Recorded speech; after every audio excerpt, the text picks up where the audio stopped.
So I pray that you have some notes that you are making. Let's get those that are able to get notebooks, kindly get a notebook and let's take a bit of the notes today. So I'm going to take us through healing before connecting. Becoming her, becoming him. I want to believe we have men here. And if you know of your friend who's a male and he's not here, you can encourage them to be here. I sometimes feel so sad when we usually have such sessions and we are only women on these sessions. And yet, it is mental health for all. Everyone has to be part of mental health. So please inbox a man, your husband, your brother, please inbox a man and they be here. Because at the end of that day, if you heal and your environment is not healed, it's very chaotic. You heal before your husband is healed. You heal before your brothers are healed. It's very chaotic. So because healing also calls for an environment, you need that intentionality of putting there an environment that can help you sustain the journey that you want to. And people are environments. So we need to have even people that are in our lives become very intentional about healing. So if your friend is not here, call them to join in. Yeah, this is a necessity, like as we say it in Tekel. So we're healing before connect. That is how I did term my theme tonight, healing before connecting, because we should understand that healing is not about becoming someone new, but it is about you returning to who you are truly are before the pain shaped you. Personally, I've gone through pain. I've gone through like things that are not good for me. In my head, I'm like, oh God, I'm just a girl. Why this now? So before pain shaped you, we want that when you heal, you go back to that person whom God really created you to be. We know so well in this era and age, you can be functioning, showing up like on the outside, but still you are hurting inside. But us emphasizing the bit of inner healing, which is the mandate for us, it is to bridge, yeah, between who we appear to be and who we are truly are, because there is you in you that the world is waiting for. Sometimes some of us died before that us comes out. So you die with that you without us tapping into the you. So it's important that we do the inner work. When you do the inner work, your life stops being a performance and it becomes a reflection of your truth. Coach Mole talked about the people pleasing. Some of us that are people pleasing, we are doing a performance. Meanwhile, that is a very good performance that is very unpaid. No concert, it's not paid, no tickets. So when you do that inner work on you, your life stops being just a performance and becomes a reflection of your own truth, your own truth. So healing brings about alignment, and the alignment that you get after you intentionally heal, it brings about the peace. Are we there? I'm a teacher, so sometimes I'm like, are we there? So inner healing allows our inner world to align with the life that is outside us. And for so many years, people could think that if you say I want to heal, it is like you're the weakest person in the world. No. If someone says they want to heal, if someone starts on the journey of healing, it's not that they are weak. It's not that they are bad people. It's not that they are all those kinds of things we can think of. But it is the courage that someone has. That is courage. If someone says, I want to heal, that is courage, because they are going to get into a position of facing their inner, I call them demons, yeah, in their inner demons. So when you choose to confront your pain, you give your mental health a chance to breathe, to grow, to thrive. Because I like saying that you are not your wounds. You are not your wounds. And for people that want to use people's wounds against them, people are not their wounds. You who uses people's wounds against them, you have a problem. Actually, you're more sicker than they are. If you use someone's pain, if you use someone's wound against them, you're the sickest person that we have, not even the other person. So people are not their wounds. Let's normalize not dressing people with their wounds. Every time you see how, you see every mistake, you see every bad thing she has gone through, you see every failure, you see every difficult. No, that is not who she is. That is not who it is. People are not their mistakes. People are not their wounds. They are just in a process. They are just a work in progress. I will not go so much into what inner healing is. Coach Molly has done a bit of that for me. And she tried to emphasize to us the bit of awareness that healing happens in stages. You need to become so much aware and come to the acceptance of, now this is it. I need to take on this journey. I've been here for so long. And because also God is interested in our healing. So you come into acceptance, you start processing your things, however hard and bad they are. And then you start releasing them. You start releasing them. And when you start releasing them, we get into a stage of growth. After you get into a stage of growth, you come into a stage of integration. And after getting into a stage of integration, you come into the last stage of transformation. So ask yourself, which stage are you at? Because there are 7 stages. I might not have time to go through them. The first stage is awareness. The second stage is acceptance. The third stage is you processing. Then the fourth is releasing. The fifth, you get into growth. And then the sixth is integration. And then the seventh is transformation. Take a bit of inventory. Ask yourself, which stage am I at this point in my life? Because we do not move through all these stages in a straight line. That is why we've been told that this is not a one thing. I like using a mall.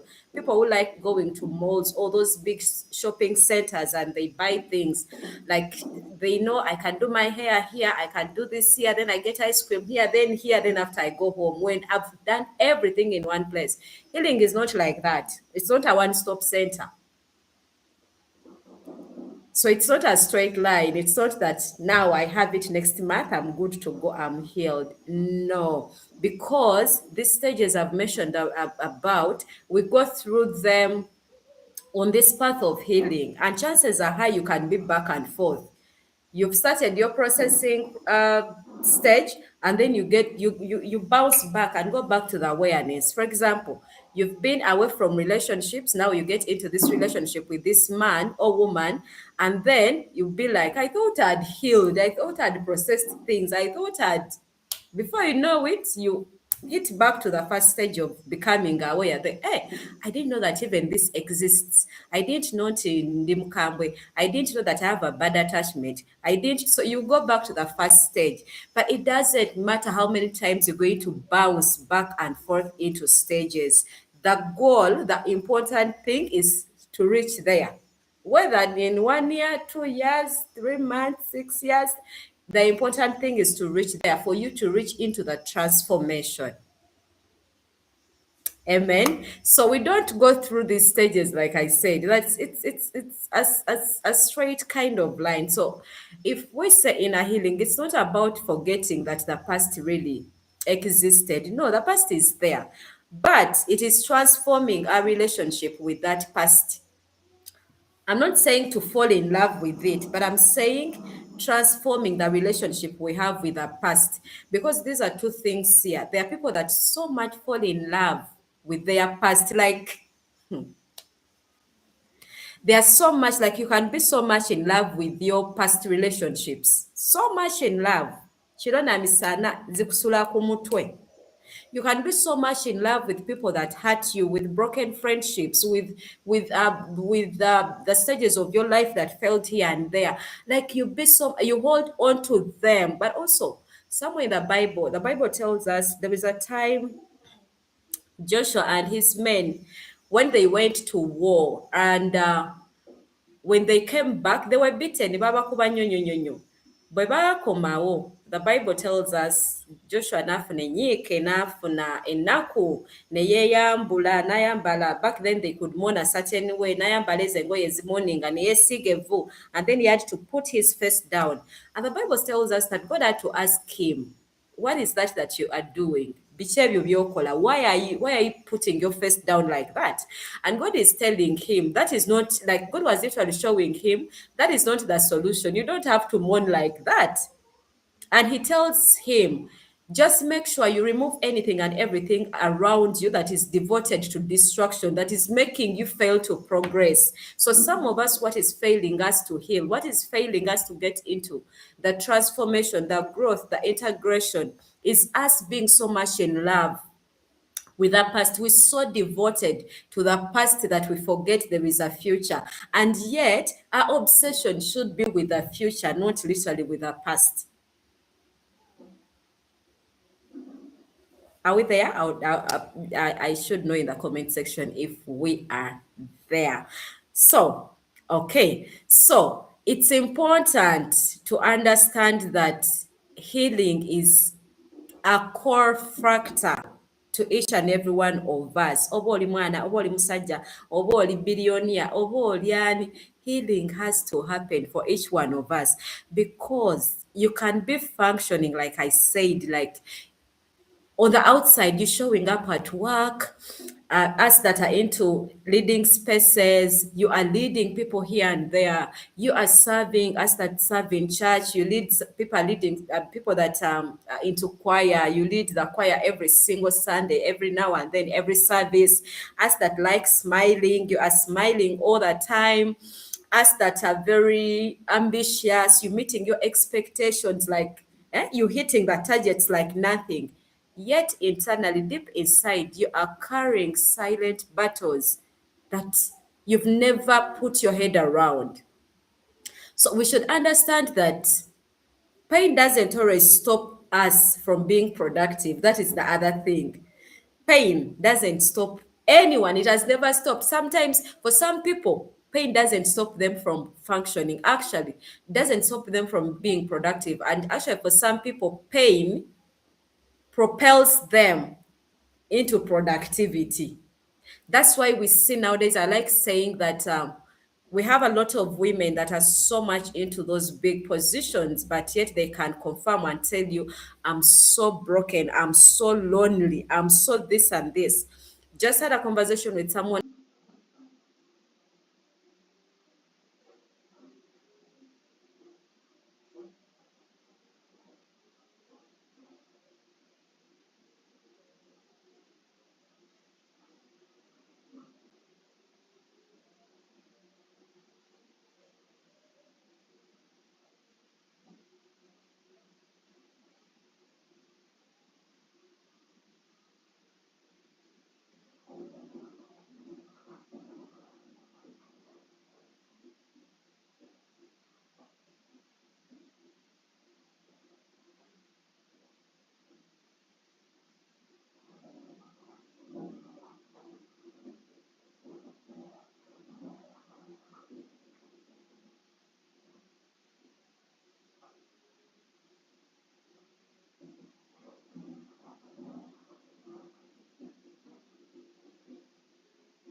So,